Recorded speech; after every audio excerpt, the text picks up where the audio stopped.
I heard of once in a lullaby.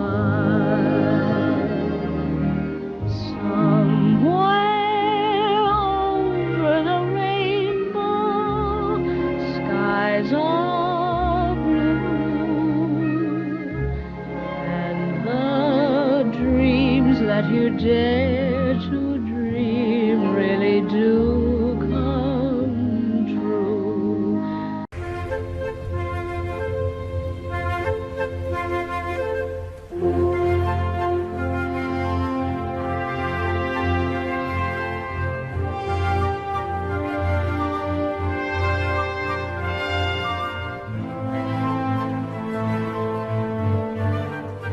It looks like he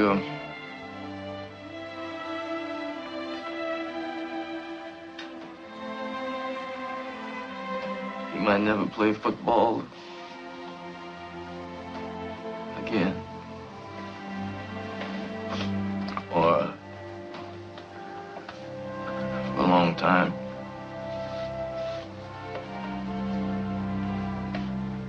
And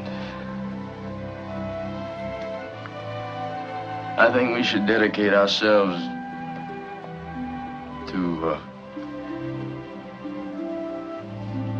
give our maximum effort to win this game. And give the game ball a kick.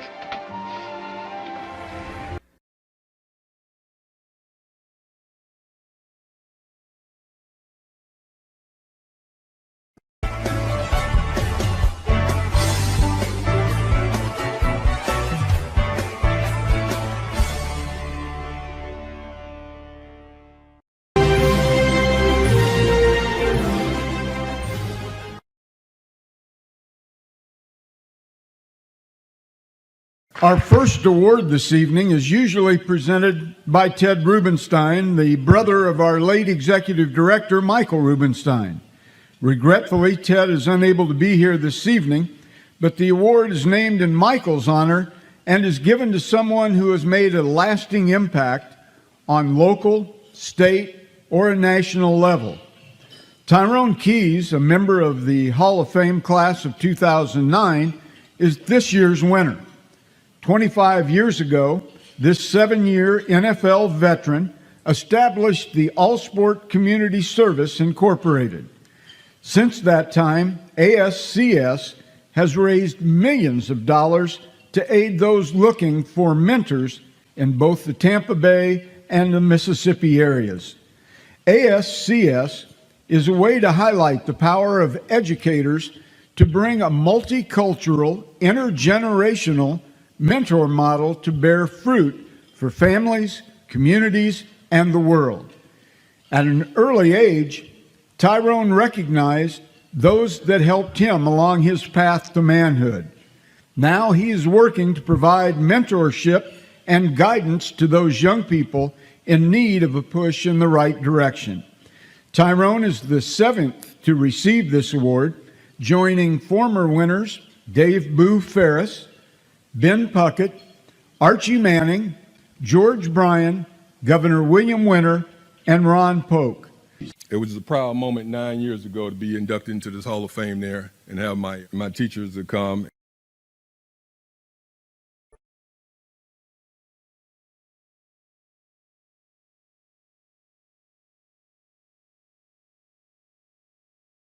And I just never forget, as a kid, watching all the Super Bowl games and watching Monday Night Football, and my mom said, it's time to go to bed, but I said, no, Mom, I want to play pro football one day.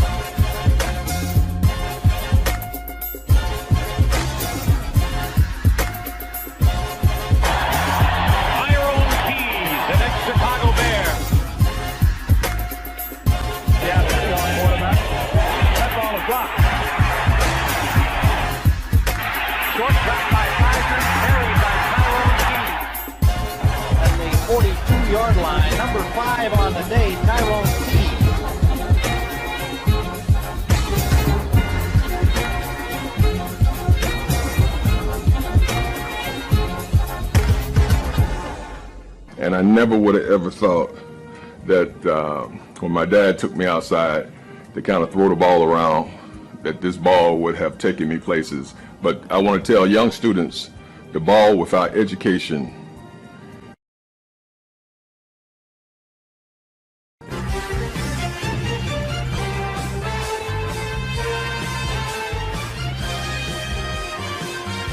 and without the proper mentoring is a disaster. So I encourage the young people that they have to develop character, because football by itself is a non-transferable skill. But you can take everything that you learn from the coaches and the teachers, you can take with you and you can apply it, and you can parlay the game from the playing field to the game of life, and then come back and help the next generation. Well, tonight's Black Heritage story is about a former pro football player who's helping students see the benefit of going to college. His commitment to help them succeed is what's right with Tampa Bay. When Jamal was in high school, I was his mentor. Visiting students at the NFL Yes Center in West Tampa brings back some fond memories for Tyrone Keys. From the root to the fruit there, that's what people know us as, because we stick with students from the beginning to the end. Tyrone's the founder of All Sports Community Service, a grassroots youth scholarship mentoring program he started in 1991. We help the high school students develop a game plan beyond high school. We move with them year to year, to graduation, to career. And then they come back and they keep it going. And now we're on our third generation of students. He was born in Jackson, Mississippi, and a star player at Mississippi State University. I was all SEC. And his induction into the MSU Education Hall of Fame. Tyrone set a school record at state with 10 sacks in 1980. And then most recently received the Lifetime Achievement Award for the state of Mississippi, for the Mississippi Sports Hall of Fame. Reaching the top of the NFL world in 1985, winning the Super Bowl with the Chicago Bears, after also playing for the Bucks.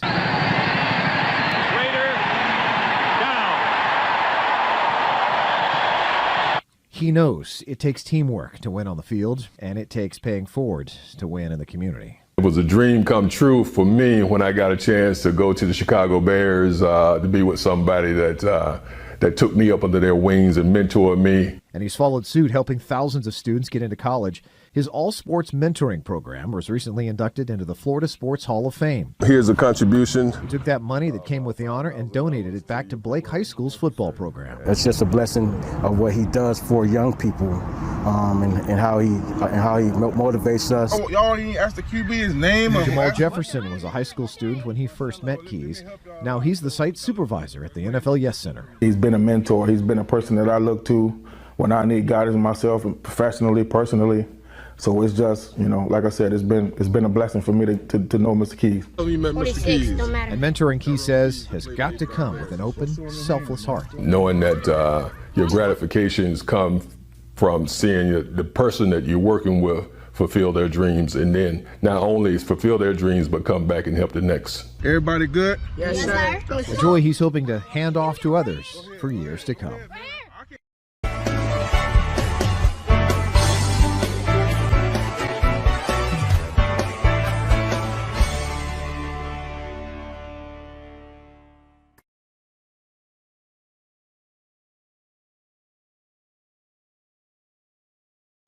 Two seasons and 20 wins later, the Bears traded for Keys, who spent the 83, 84, and 85 seasons in Chicago, where fellow Mississippian Walter Payton took him under his wing. Well, definitely, when I went there, I never forget meeting Walter Payton, and of course I grew up watching Walter Payton, and I appreciate him for taking me up under his wings and showing me the ropes, the do's and the don'ts of a big city like Chicago. For many, the image of Walter and his hill will last forever, and perhaps it is fitting that no one else can ever claim to be king of that hill. It turned into a par 3 golf course. It's not there anymore. I had a coach there by the name of Robert Hill, who he had a different philosophy in terms of coaching. Hill placed little importance on non-contact drills, believing that the best way to nurture a successful football team was to have them play a lot of football. Monday, we scrimmage. Tuesday, we scrimmage. Wednesday, we scrimmage. Thursday, we scrimmage.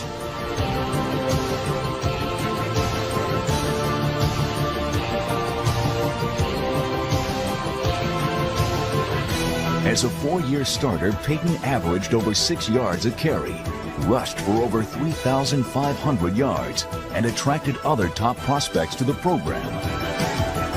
Everyone was talking about this hot, new, sensational running back that they had, and sure enough, he was pretty special. I remember thinking, man, wouldn't it be nice to go there and be on the team with him? And I got to meet him and saw what a neat guy he was, and I said, yeah, I'd sure like to play with him. And ended up getting a chance to block for him.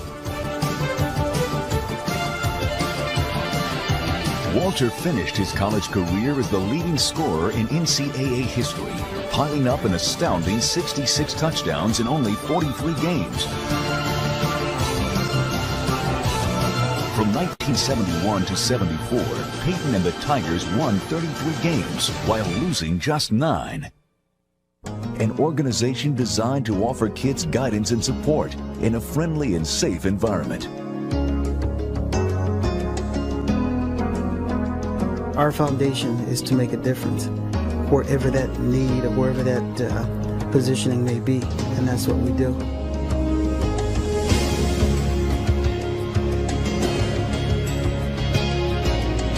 Walter's dedication to helping kids is evident even when it comes to the simplest of tasks.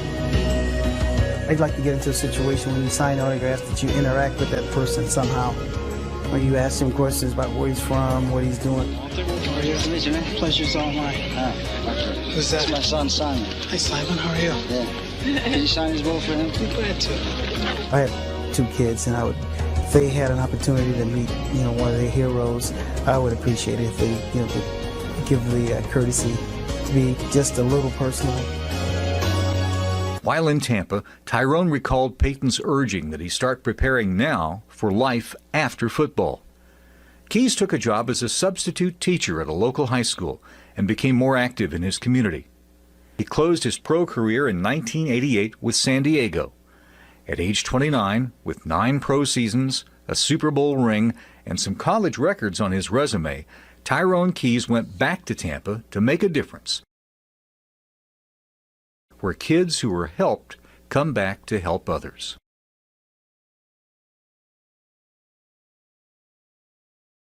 Is Tyrone Keys, founder of All Sports Community Service. Some of us in the room are old enough to remember Tyrone as part of the 1985 Super Bowl champion Chicago Bears. He's the one seen playing the keyboard in the Super Bowl Shuffle.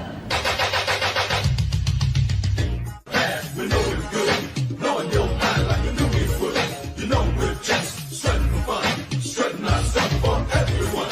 We're not here to start no trouble. An Emmy-winning song that was performed by team members and raised thousands of dollars for needy Chicago families.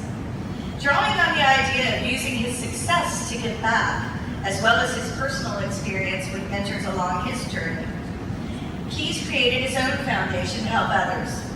In 1993, Keys founded All Sports Community Service, a nonprofit mentoring and scholarship organization dedicated to helping challenged youth in Tampa achieve their dreams of attending college. Keys teaches his students the idea that the skills learned on the playing field could be parlayed into the field of life. And since 1993, All Sports has assisted hundreds of students obtain millions of dollars in support toward their college education. But an important aspect of receiving help from All Sports Community Service is a commitment to becoming mentors themselves, returning to the community to assist the next generation and carrying on the root to fruit model that he has fostered. A successful pro career and seeing someone come back to the community and not being what I see on television is, being able to come back with me one-on-one, being like a second father figure to me and helping me do something positive with my life, getting me started, maybe do something he's done, maybe if I'm blessed, to go to the NFL, go to the league or something like that, I hope that I can come back and do some of the same things that he's done. My personal motto is each one, teach one. If I reach one, then that kid will reach one. And just make a vicious cycle of success that can improve our community. For 13 seasons, Walter Payton inspired wonder in all those who had the privilege to watch him play.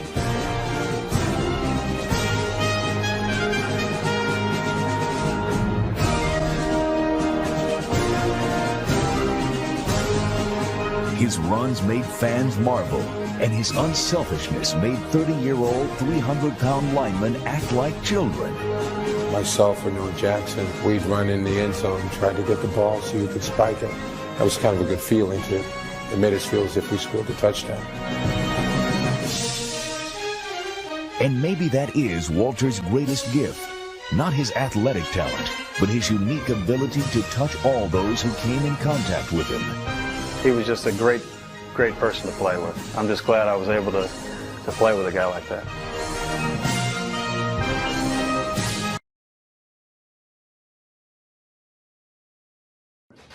What I remember about the Super Bowl Shuffle, I remember Richard Dent let me listen to the musical to it. And I'm thinking, this is sound good. We are the Bears, shuffling crew, shuffling on down, doing it for you. We're so bad, we know we're good, blowing your mind like we knew we would. You know we're just strutting for fun, strutting our stuff for everyone. We're not here to start no trouble, we're just here to do the Super Bowl show. We are live from the Orange Bowl in Miami, Florida. There's a sellout crowd, of course, a wild air of anticipation. The undefeated Chicago Bears are in town to meet the Miami Dolphins. Down goes McMahon. That's Mac Moore. Watch football games ever at that time. And after that game, we said, forget all of this. We're going to go do the Super Bowl Shuffle. We're going to make a commitment. And we made a commitment. We went to the studio that next day, which was Tuesday. And we got there in the studio at about 10 o'clock. And we recorded it. It took about 4 or 5 hours, and we recorded the Super Bowl Shuffle and released it the next week. And everybody thought we were like crazy for doing it, but I think it was like 6 weeks before the Super Bowl, and we did it, and it was a big hit. But the other thing that a lot of people don't realize is that the Super Bowl Shuffle was, if you listen to Walter Payton's lyrics, we're not doing it because we're greedy.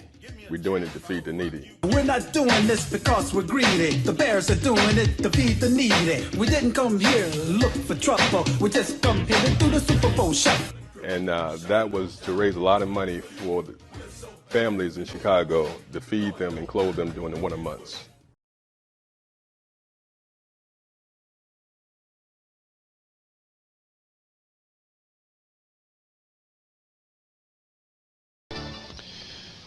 This was earlier today in the Bear locker room as the Bears packed in preparation to go to New Orleans for the Super Bowl engagement with the Patriots.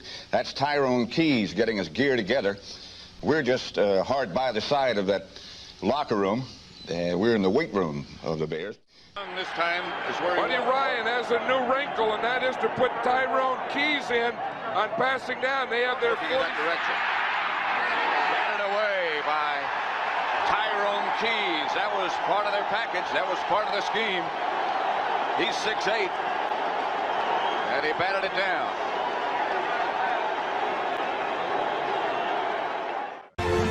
Ahead 17-0, the stage was set for one final magic moment. And now the winner that everybody talked about. I wonder if finally arrived. Maybe they're cheering for the snow. The best thing about that day was the last fumble. Third down, 11 yards to go for Dieter Brock and company. Brock back to pass, the rush on for and hammered down. Picked up the ball. Picked up by Wilbur Marshall. Marshall running across the goal. Go. 20. 20. He'll go all the way. 15. All right. 5 touchdown. What a goal. Oh, man. What a way to end. Oh. Wilbur Marshall has scored for the Chicago Bears. I can still see it in slow motion when Wilbur Marshall picks up the ball. The Fridge is leading him down the field, and we all are just running with him. Fridge ain't losing no ground now. He's right with him. You can't write a script for this.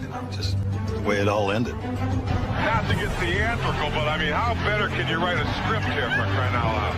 When the snow starts coming down and the fans went absolutely crazy.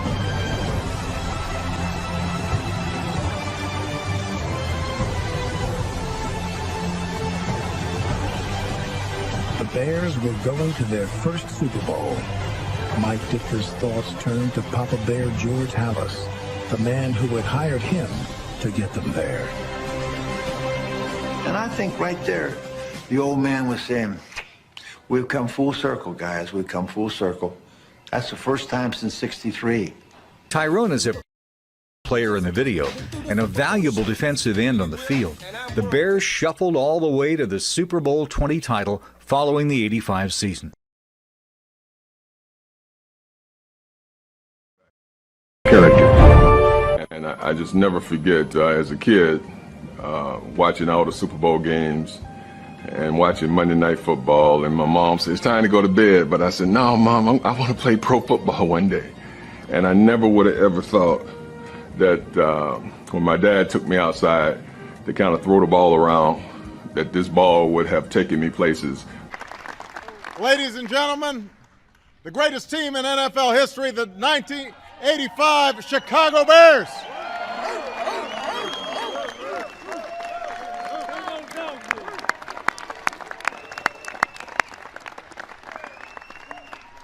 Now, I know that may get me into some trouble in some cities that I visit, but I believe it is the truth. Cynics might say that I'm only hosting the '85 Bears today because the Green Bay Packers were here a couple months ago, and I was not going to be outdone. But as it turns out, after this team won the Super Bowl, it never had a chance to celebrate here in the White House.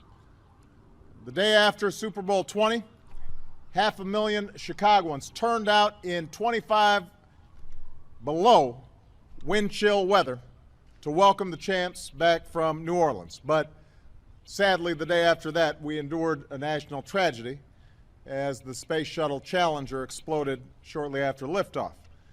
And so the moment for the Bears to visit the White House was postponed, and the years went by. But shortly after I took office, someone at the NFL realized, hey, there's a Bears fan living in the White House. And they called my staff and asked if we could make this happen. And so today I'm proud to say to the players, to the coaches, to the staff of the 1985 Bears, welcome to the White House for this well-deserved and long overdue recognition.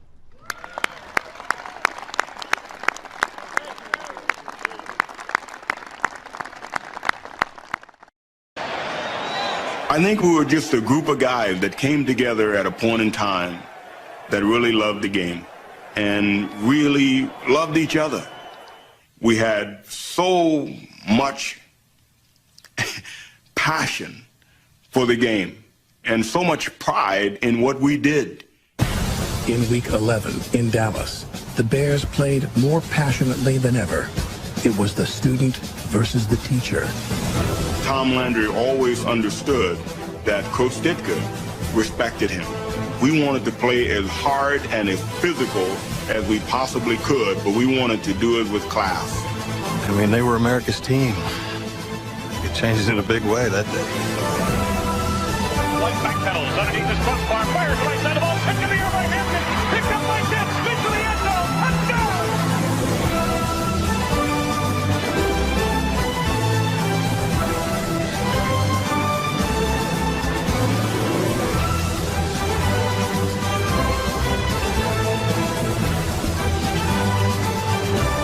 Cowboys were shut out for the first time in 15 years. It was the worst loss in franchise history.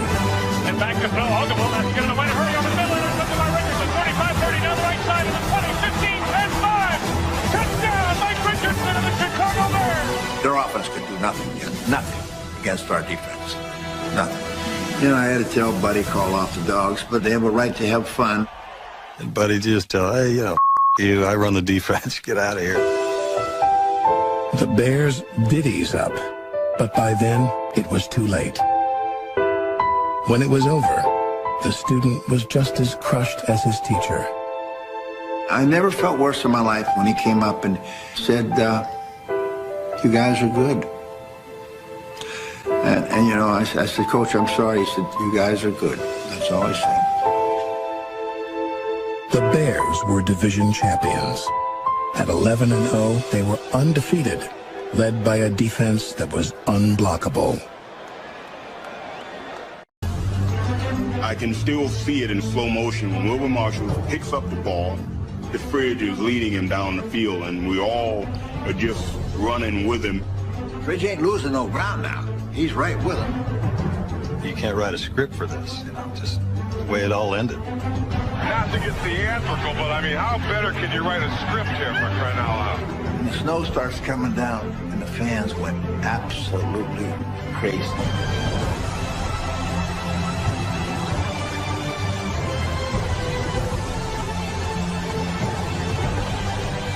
The Bears were going to their first Super Bowl.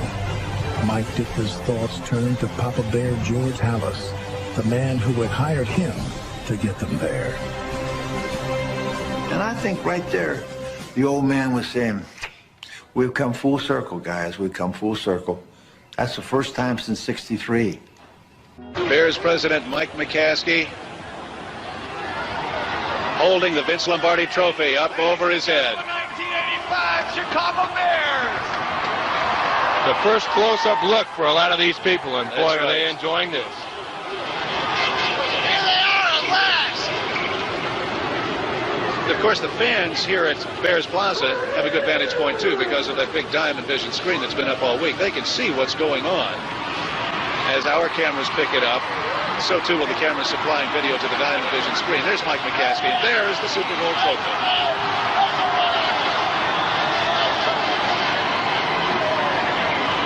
Ladies and gentlemen, Super Bowl champion, the Chicago Bears in 1985.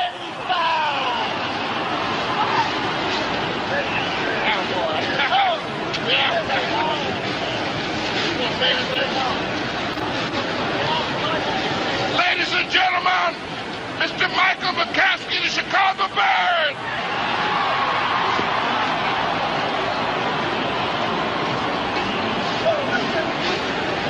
I can't tell you what a great moment this is for all of us Chicago Bears. Today, in this country, everybody is a Chicago Bear fan.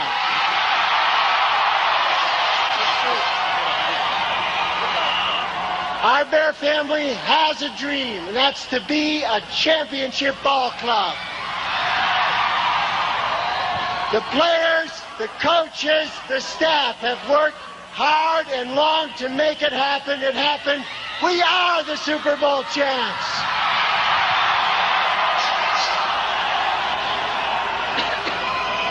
Woof, woof, woof, woof. Yes.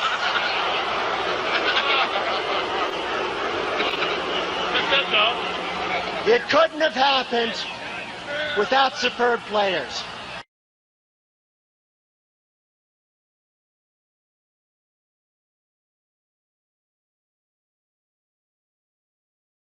As great as superstar he was a great man. And we're not doing this because we're greedy. The Bears are doing it to feed the needy. We didn't With Tyrone as a player in the video and a valuable defensive end on the field, the Bears shuffled all the way to the Super Bowl 20 title following the '85 season. Yeah, it is. It's an honor, and actually, it was the NFL Man of the Year award, and they actually renamed it the Walter Payton NFL Man of the Year award. Actually, in 1999, the year that Walter passed, and it was Super Bowl 34. Now, how ironic was that?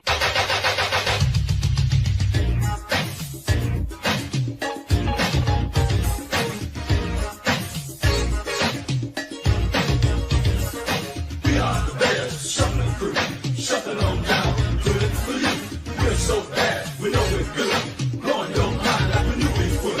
You know we're just strutting for fun, strutting our stuff for everyone. We're not here to start no trouble, we're just here to do the Super Bowl shuffle. Well, they call me Sweetness, and I like to dance. Running the ball is like making more dance. We had the goal since training camp to give Chicago a Super Bowl champ. And we're not doing this because we're greedy. The Bears are doing it to feed the needy. We didn't come here to look for trouble. We just come here to do the Super Bowl shop. This is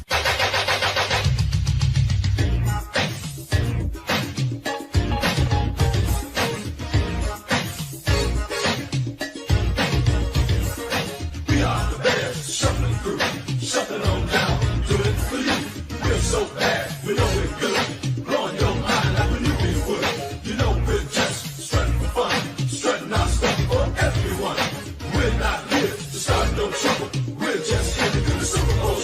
they call me Sweetness, and I like to dance. Running the ball is like Mickey Moore Mance. We had the goal since training camp to give Chicago a Super Bowl champ. And we're not doing this because we're greedy. The Bears are doing it to feed the needy. We didn't come here to look for trouble. We just come here to do the Super Bowl shot. This is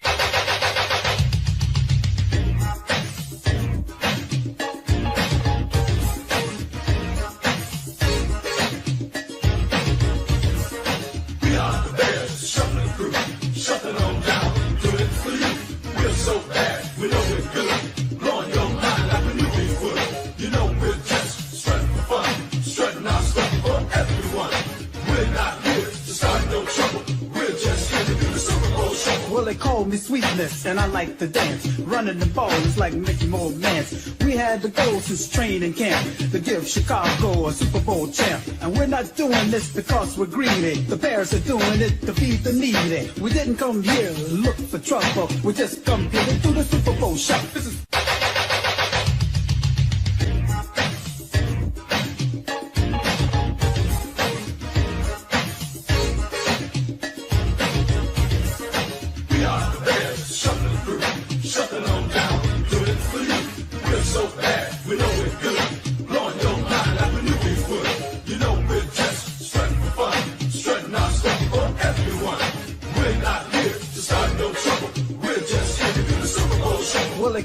Sweetness, and I like to dance. Running the ball is like Mickey Moore Mance. We had the goal since training camp to give Chicago a Super Bowl champ. And we're not doing this because we're greedy. The Bears are doing it to feed the needy. We didn't come here to look for trouble. We just come here to do the Super Bowl shot. This is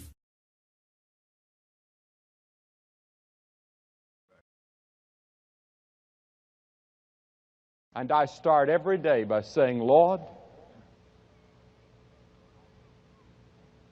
I want you to direct this day. I surrender this day to you. And it's a wonderful thing to walk through every day and to know that God is leading and God is directing.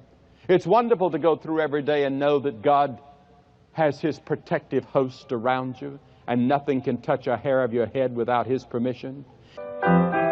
Yes, it is.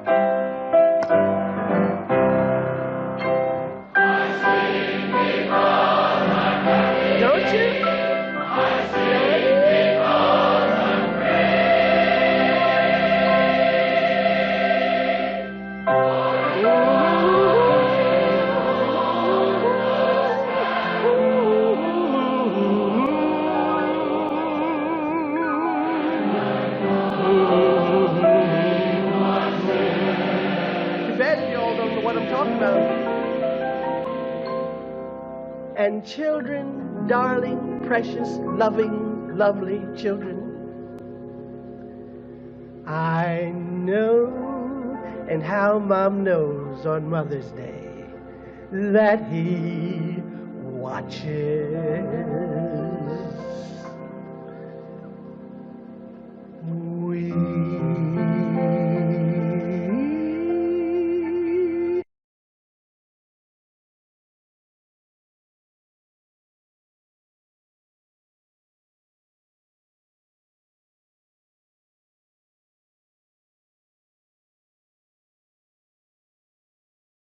Great as he was on the field, his quiet wisdom and integrity made him the perfect choice for George Halas.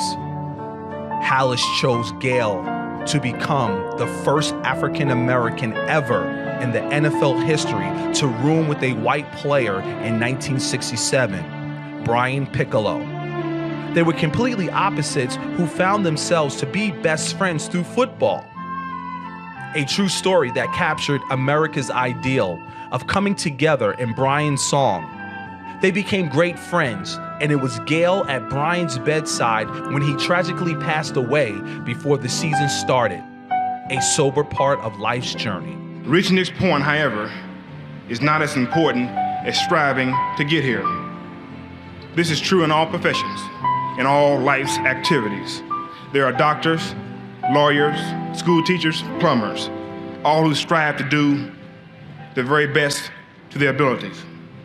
We hear a lot today about how the American people have lost their dedication to excellence. I don't believe that is true.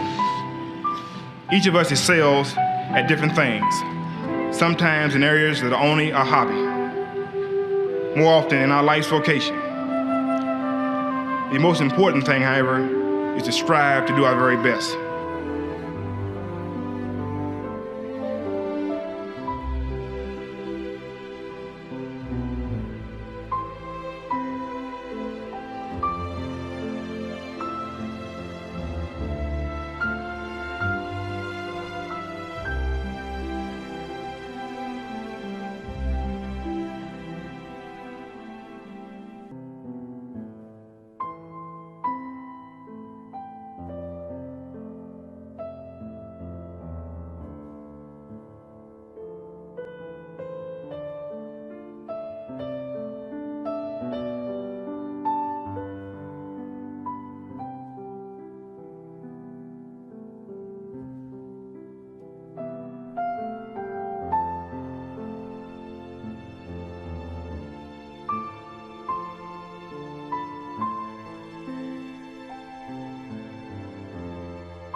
anybody believe me? Of course we believe you, Dorothy.